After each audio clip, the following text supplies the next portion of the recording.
다음은 존경하는 양분남 의원님, 추가 신문 하시기 바랍니다. 예. 우리 조지호 후보자님께 질의하겠습니다. 우리가 오늘 수사외압에 관해서 많은 이야기가 있었습니다. 왜 이것이 조지호 후보자와 관련된지에 대해서 제가 질의를 하겠습니다. PPT 한번 봐주십시오. PPT 띄워주십시오. 예. 저 PPT를 보시면은 이 사건은 제2의 최상병 사건과 매우 흡사합니다. 정점에 용산이 거론되고 있습니다. 또한 수사외압을 주장한 사람은 자천을 당했습니다. 수사 이첩 지시가 있고 10일간 수사가 중단됐습니다. 또한 이러한 외압을 행사했다고 지목된 사람은 불문이 됐습니다. 이 일이 이뤄질 때 우리 조지호 후보자님은 경찰청 차장으로 서울경찰청장으로 직간접적으로 지휘 안에 있었습니다.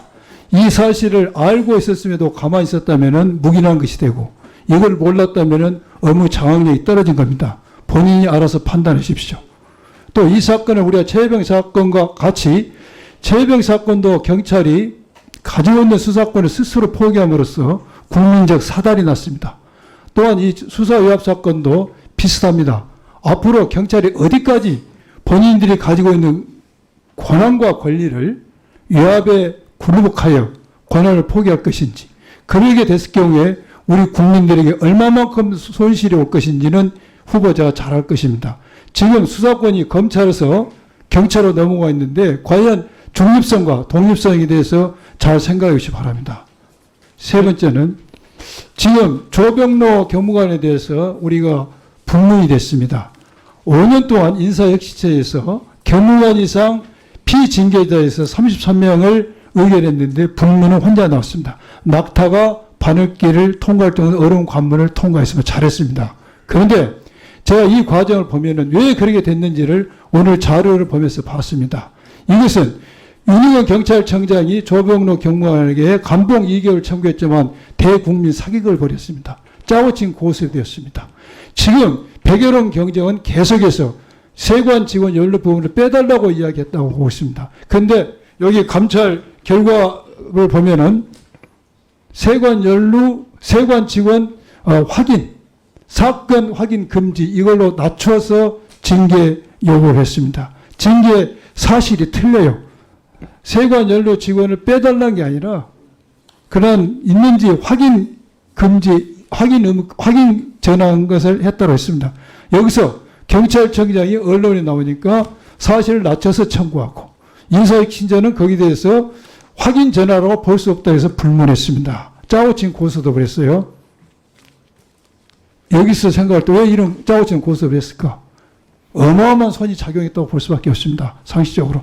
그리고 제가 또 그래 생각할 수밖에 없는 것은 감봉 2개월 청구했는데 불문이 됐으면 당연히 불복 신청해야 됩니다. 불복 신청 15일로 해야 됩니다. 했습니까? 그 당시 후보자가 책임자인데 했어요? 안 했죠?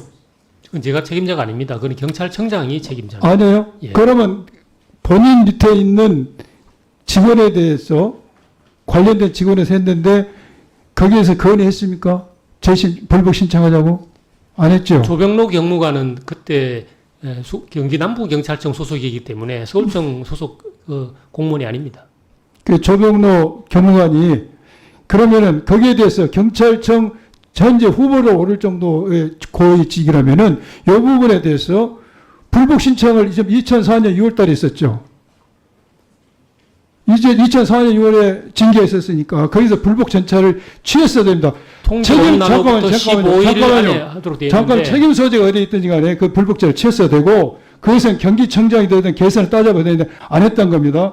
또 하나는 지금 이 부분에 대해서 우리 의원들이 질의하니까 합당한 조치를 한다겠죠. 어떻게 합당한 조치하려고 그래요? 왜냐? 이것은 불복 신청이 끝나버리면은 할 수 없습니다. 한다면은 세관 직원을 연루 의혹을 빼달라는 의혹으로 다시 할 수는 있어요. 근데 어떻게 해서 지금 본인이 진짜 뭘 합당한 조치할 의사가 있어요?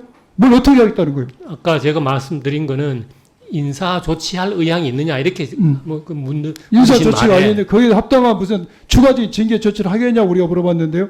그렇지 않습니다. 아까는 아무튼 이 부분에 대해서 조병로 경무관은 사건 승진 정탁은 실패했지만은 제가 볼 때 징계 무마하고 성공한 것 같아요. 여러분 확실히 알아보시고 두 번째 백여론 과장에 대한 인사 부분에 있어서 공보규칙 미준수로 자체에서 인사를 했습니다.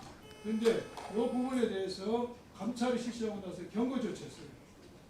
경고 조치에서는 뭐 수사부장 측에서 수사보직에서 바꿀 필요가 있었습니까? 제가 이거 볼 때는 백여론 경정이 이걸 폭로를 하니까 채찍과 당근을 적절히 구사했다고 합니다. 채찍은 자체성 인사와 감찰 실시로 채찍을 때렸고 당근으로서는 감찰 실시에만 경고 조치를 했어요. 채찍과 당근을 때림으로써 외압을 행사하는 입을 막으려 입틀막을 한 것이냐는 합리적 의심을 배제할 수가 있습니다. 앞으로 이렇게 하지 마시고 합리적으로 징계도 행사하시고 공개 인사권 행사하시고 그렇게 하겠습니다. 많은 경찰관들이 백여론 경쟁 사건을 보면서 좌절할 겁니다. 가능하면은 인사도 복귀시키는 게 경찰 사기 진작 차원에서도 매우 합리적인 생각이 듭니다. 제거해 주시기 바랍니다. 이상입니다. 거기에 따른 청장 답변하시겠습니까? 예, 그 백혜련 경무관이 감찰을 하게 된 거는 저희들이 뭐 임의적으로 감찰을 한 게 아니고 국민신문고를 통해서 그 민원이 접수가 됐습니다. 그래서 그건 사실 확인을 안 할 수가 없는 그런 내용이었고요.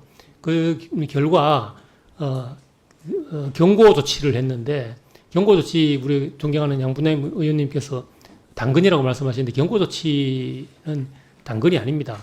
그런데 제가 왜 경고 조치의 의견을 수용했냐면 가령 공보규칙을 위반한 건도 있지만 그러나 우리 백혜련 과장은 조금 전에 말씀드렸다시피 작년 마약 사건 수사를 하면서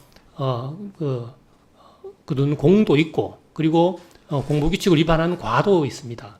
그리고 남부지검으로 공문을 보낸 것은 그는 위법하다기보다는 부당하다고 저는 판단을 했습니다. 위법하다고 보기에는 좀 어려운 문제 같고 그래서 이러저런 사정을 종합적으로 고려해서 그 현 보직에 두는 것은 적절하지 않다. 왜냐하면 이 수사와 관련된 일련의 공보규칙 위반이라든지 좀 부당한 그런 공문 발송 등으로 인해서 자, 좀 정리해 주세요. 수사를 지휘하기는 어렵기 때문에 네. 다른 보직으로 빼고 그 행위에 대해서는 엄중하게 경고 조치를 했던 겁니다. 자, 거기에 대해서는 그 나머지 또 세 분의 추가 질문이 신청이 들어왔기 때문에 먼저 이상식 의원님은 1분만 쓰시겠다 그랬고